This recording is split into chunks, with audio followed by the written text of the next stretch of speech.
Magandang hapon mga friend. Ibabagi ko lang sa inyo yung panghuhuli namin ng ibon ng aking pamangkin.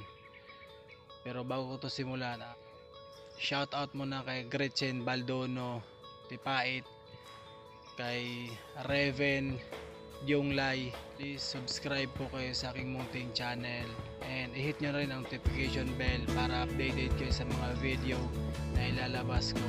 At pwede rin kayong mag-comment sa baba dahil personal ko pong babasahin yan. At syempre, pupusuan po natin yan.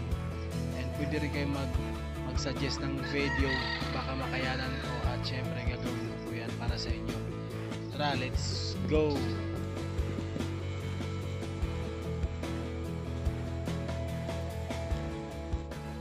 Everyone needs compassion, a love that's never failing. Let mercy fall on me. Where everyone needs forgiveness, the kindness of a Savior, the hope of a nation. Kuya Joshua, bilisan mo Kuya Joshua! Huli ka boy! Huli ka boy! Bilisan mo Kuya Joshua, bilisan mo! Ang tayo Kuya Joshua, bilisan mo! Huli yung mahina nila lang! Bilisan mo Kuya! Bilis! Ala, nakalasot yung isa!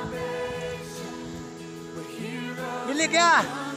Huli! Huli! Trata mo Kuya! Trata mo! Tatlo! Papakawala na namin yung ibon na nahuli namin kanina. Bali 5 piraso siya. Yung pain namin friend, gano'n lang, papaya ang nakita nyo sa video. So ngayon papakawala na namin siya.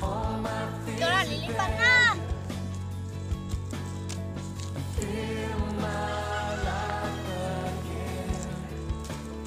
Ito ka, ito ka. Wish it! Ito ka.